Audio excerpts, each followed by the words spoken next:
Myopia ಅಂದರೆ ಏನು? ದೂರದೃಷ್ಟಿ ಕ್ಲಿಯರ್ ಆಗಿರಲ್ಲ, ಹತ್ರದ ದೃಷ್ಟಿ ಕ್ಲಿಯರ್ ಆಗಿ ಕಾಣಿಸುತ್ತೆ. ಮಕ್ಕಳು ಟಿವಿ ನೋಡ್ಬೇಕಿದ್ರೆ ಹತ್ರ ಹೋಗಿ ನೋಡೋದಕ್ಕೆ ಶುರು ಮಾಡ್ತಾರೆ, ಇಲ್ಲ ಅಂದ್ರೆ ನೋಡ್ಬೇಕಿದ್ರೆ ಕಣ್ಣು ಸ್ಕ್ವೀಸ್ ಮಾಡಿ ನೋಡ್ತಾರೆ. ಯಾಕೆ ಇದ್ರ ಬಗ್ಗೆ ನಾವು ತಿಳ್ಕೋಬೇಕು. ತಂದೆ ತಾಯಿಯಲ್ಲಿ ಒಬ್ಬರಿಗೆ ಇದ್ದಾಗ ಮಯೋಪಿಯಾ ಬರೋ ರಿಸ್ಕು 2 ಪಟ್ಟು ಜಾಸ್ತಿ ಇರುತ್ತೆ. ಚಿಕ್ಕದೇ ಸ್ಟೆಪ್ಸ್ ಇರ್ಬೋದು, ಬಟ್ ಚಿಕ್ಕದೇನೆ ಸೇರ್ಕೊಂಡು ಜಾಸ್ತಿ ಆಗುತ್ತೆ. ಇವತ್ತು ನಾವು ಗೂಗಲಲ್ಲಿ ಮಯೋಪಿಯಾ ದೂರದೃಷ್ಟಿ ದೋಷದ ಬಗ್ಗೆ 5 ಮುಖ್ಯವಾಗಿ ಕೇಳೋವಂಥ ಪ್ರಶ್ನೆಗಳ ಬಗ್ಗೆ ತಿಳ್ಕೊಳ್ಳೋಣ.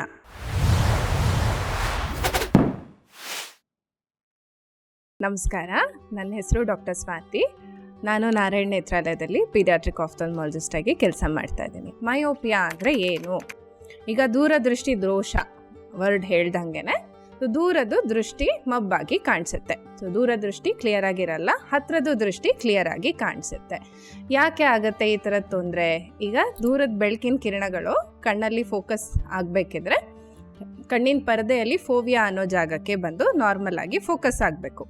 ಮಯೋಪಿಯಾ ಅನ್ನೋ ಕಾಯಿಲೆ ಇದ್ದಾಗ ಅದೇನಾಗುತ್ತೆ, ಕಣ್ಣಿನ ಅಳತೆ ಸ್ವಲ್ಪ ನಾರ್ಮಲ್ಗಿಂತ ದೊಡ್ಡ ಇರುತ್ತೆ, ಜಾಸ್ತಿ ಇರುತ್ತೆ ಅಳತೆ. ಆವಾಗ ದೂರದ್ದು ಕಿರಣಗಳು ಫೋಕಸ್ ಆಗಬೇಕಿದ್ರೆ ಫೋವಿಯಾ ಅಲ್ಲಿ ಫೋಕಸ್ ಆಗೋ ಬದಲು ಅದ್ರ ಎದುರುಗಡೆ ಫೋಕಸ್ ಆಗುತ್ತೆ. ಹಾಗಾಗಿ ದೃಷ್ಟಿಯೆಲ್ಲ ಕ್ಲಿಯರ್ ಆಗಿ ಕಾಣಿಸಲ್ಲ, ದೂರದ್ದು ಮಬ್ಬಾಗಿ ಕಾಣಿಸುತ್ತೆ. ಇದಕ್ಕೆ ನಾವು ದೂರದೃಷ್ಟಿ ದೋಷ ಮಯೋಪಿಯಾ ಅಂತ ಕರಿತೀವಿ. ನೆಕ್ಸ್ಟ್ ಕ್ವೆಶನ್ ಬಂದು, ಹೇಗೆ ಗೊತ್ತಾಗುತ್ತೆ ನಮಗೆ ಮಯೋಪಿಯಾ ಇದೆ, ದೂರದೃಷ್ಟಿ ದೋಷ ಇದೆ ಅಂತ? ಈಗ ದೊಡ್ಡವ್ರಿಗೆ ಗೊತ್ತಾಗತ್ತೆ, ಚಿಕ್ಕ ಮಕ್ಕಳಲ್ಲಿ ಹೇಗೆ ಗೊತ್ತಾಗತ್ತೆ?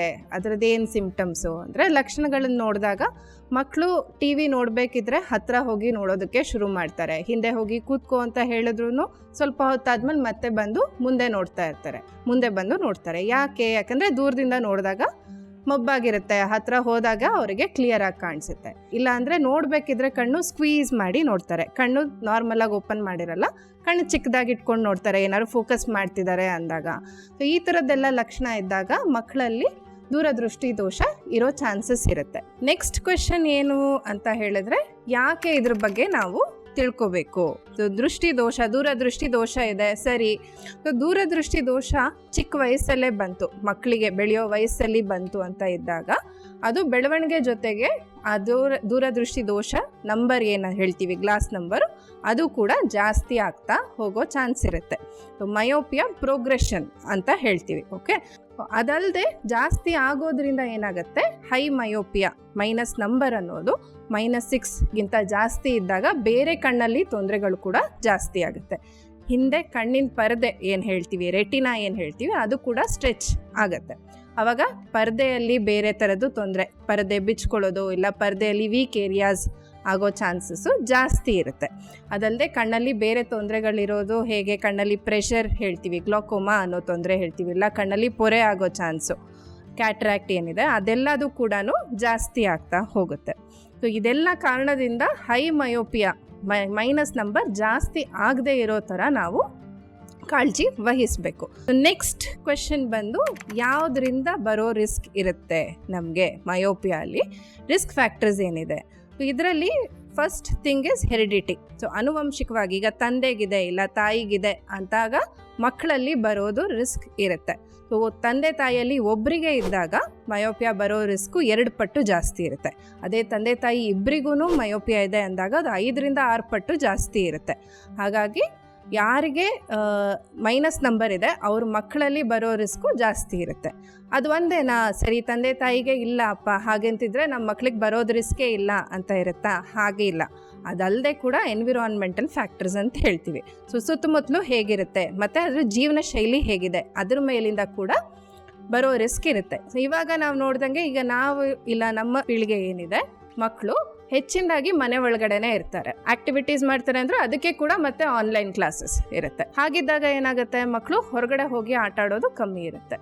ಔಟ್ಡೋರ್ ಎಕ್ಸ್ಪೋಜರ್, ಹೊರಗಡೆ ಹೋಗಿ ಮಕ್ಕಳು ಆಟ ಆಡ್ತಾ ಇಲ್ಲ ಅಂತಿದ್ದಾಗ ಮಯೋಪಿಯಾ ಬರೋದಕ್ಕೆ ರಿಸ್ಕ್ ಜಾಸ್ತಿ ಇರುತ್ತೆ. ನಿಯರ್ ವರ್ಕ್, ಮನೆಯಲ್ಲೇ ಇದ್ದಾಗ ನಿಯರ್ ವರ್ಕ್ ಹೇಳ್ತೀವಿ, ಹತ್ರದಲ್ಲೇ ಫೋಕಸ್ ಮಾಡಿ ಮಾಡೋವಂಥ ಕೆಲಸ. ಇವಾಗ ಎಂಟರ್ಟೈನ್ಮೆಂಟಿಗೂ ಕೂಡ ಎಲ್ಲ ಯಂತ್ರೋಪಕರಣನೇ ಉಪಯೋಗಿಸ್ತೀವಿ, ಟ್ಯಾಬ್ ಆಗಲಿ ಮೊಬೈಲ್ ಆಗಲಿ ಅದನ್ನೇ ಉಪಯೋಗಿಸ್ತೀವಿ. ಆ ಥರ ಇದ್ದಾಗ ಕೂಡ ಮಯೋಪಿಯಾ ಬರೋ ರಿಸ್ಕು ಜಾಸ್ತಿ ಇರುತ್ತೆ. Vitamin D is very important. ಇವಾಗ ಸೈಂಟಿಫಿಕ್ ಆಗಿ ನಮ್ಗೆ ಗೊತ್ತಾಗಿದೆ, ವೈಟಮಿನ್ ಡಿ ಲೆವೆಲ್ಸು ಕಮ್ಮಿ ಇದ್ದಾಗ ಕಣ್ಣಿನ ಅಳತೆ ಪ್ರೋಗ್ರೆಷನ್, ಮಯೋಪಿಯಾ ಪ್ರೋಗ್ರೆಷನ್ ಏನಿದೆ ಅದು ಆಗೋದು ರಿಸ್ಕ್ ತುಂಬ ಜಾಸ್ತಿ ಇರುತ್ತೆ. ಯಾರಲ್ಲಿ? ವೈಟಮಿನ್ ಡಿ ಲೆವೆಲ್ಸ್ ಕಮ್ಮಿ ಇರೋದ್ರಿಂದ. So vitamin D exposure, sun exposure, so ಹೊರಗಡೆ ಹೋಗಿ ಆಟ ಆಡೋದ್ರಿಂದ ಅದು ಸಿಗೋವಂಥದ್ದು. ಅದಲ್ಲದೆ ಏನಿರುತ್ತೆ, ಆಟ ಆಡುವಾಗ ಡೋಪಮಿನ್ ಲೆವೆಲ್ಸ್ ಅಂತ ಹೇಳ್ತೀವಿ. ಡೋಪಮಿನ್ ಲೆವೆಲ್ಸ್ ಕೂಡ ಜಾಸ್ತಿ ಆದಾಗ ಇದು ನಮಗೆ ಮಯೋಪಿಯಾ ಪ್ರೋಗ್ರೆಷನ್ನ ಅದು ನಿಧಾನ ಮಾಡುತ್ತೆ. ನೆಕ್ಸ್ಟ್ ಕ್ವೆಶನ್ ಏನು ಬರುತ್ತೆ, ಸೊ ಇವಾಗ ಟ್ರೀಟ್ಮೆಂಟ್ ಆಪ್ಷನ್ಸ್ ಏನಿದೆ. ಸೊ ಟ್ರೀಟ್ಮೆಂಟಿಗೆ ಬಂದಾಗ ಕನ್ನಡಕ is the first and foremost option. So ಇವಾಗ ಕನ್ನಡಕ ಹೇಗೆ ನಾವು ಟ್ರೀಟ್ಮೆಂಟ್ ಕೊಡ್ತೀವಿ ಅಂದರೆ ಅದಕ್ಕೆ ಕರೆಕ್ಟಾಗಿರೋ ನಂಬರ್ ಎಷ್ಟಿದೆ ಅನ್ನೋದನ್ನು ತಿಳ್ಕೊಬೇಕಾಗತ್ತೆ.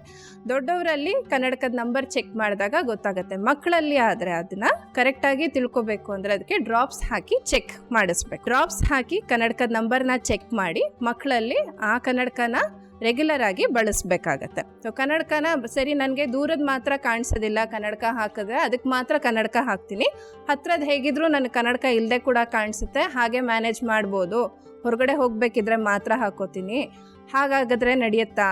ಇಲ್ಲ. ಮಕ್ಕಳಲ್ಲಿ ಸ್ಪೆಷಲಿ ಬೆಳೆಯೋ ವಯಸ್ಸಲ್ಲಿ ನಾನು ಹೇಳ್ದಂಗೆ ಹೇಗೆ ಮೈನಸ್ ನಂಬರ್ ಜಾಸ್ತಿ ಆಗೋ ರಿಸ್ಕ್ ಇರುತ್ತೆ. ರೆಗ್ಯುಲರ್ ಆಗಿ ಕನ್ನಡಕನ ಉಪಯೋಗಿಸಿಲ್ಲ, ಇಲ್ಲ ಕರೆಕ್ಟಾಗಿರೋ ನಂಬರ್ನ ಕೊಟ್ಟಿಲ್ಲ, ಕಮ್ಮಿ ನಂಬರ್ನ ಉಪಯೋಗಿಸಿದಾಗ ಏನಾಗುತ್ತೆ, ಆ ರೇಟ್ ಪ್ರೋಗ್ರೆಷನ್ ಏನಿರುತ್ತೆ ಜಾಸ್ತಿ ಇರುತ್ತೆ. ಹಾಗಾಗಿ ಕನ್ನಡಕನ ರೆಗ್ಯುಲರ್ ಆಗಿ ಬಳಸಬೇಕು. ಅದಲ್ಲದೆ ಬೇರೆ ಆಪ್ಷನ್ಸ್ ಏನಿರುತ್ತೆ, ದೊಡ್ಡವರಲ್ಲಿ ಮತ್ತು ದೊಡ್ಡ ಮಕ್ಕಳಲ್ಲಿ ಕೂಡ ಕಾಂಟ್ಯಾಕ್ಟ್ ಲೆನ್ಸ್ನ ಕೂಡ ಬಳಸಬಹುದು. ಇನ್ನು ದೊಡ್ಡವರು ಇವಾಗ ನಂಬರ್ ಸ್ಟೇಬಲ್ ಇದೆ, 20 ವಯಸ್ಸು ಆದಮೇಲೆ ನಂಬರ್ ಇನ್ನೂ ಪ್ರೋಗ್ರೆಷನ್ ಆಗ್ತಾ ಇಲ್ಲ ಅಂತಿದ್ದಾಗ ಲೇಸರ್ ಸರ್ಜರಿ ಕೂಡ ಮಾಡಿ ಮಯೋಪಿಯಾನ ಕನ್ನಡಕ ಇಲ್ಲದೆ, ಇಲ್ಲ ಅಂದರೆ ಕಾಂಟ್ಯಾಕ್ಟ್ ಲೆನ್ಸ್ ಇಲ್ಲದೆ ಕ್ಲಿಯರ್ ಆಗಿ ನೋಡೋ ಚಾನ್ಸ್ ಇರುತ್ತೆ. ನೆಕ್ಸ್ಟ್ ಕ್ವೆಶನ್ ಗೊತ್ತಿರಬೇಕು.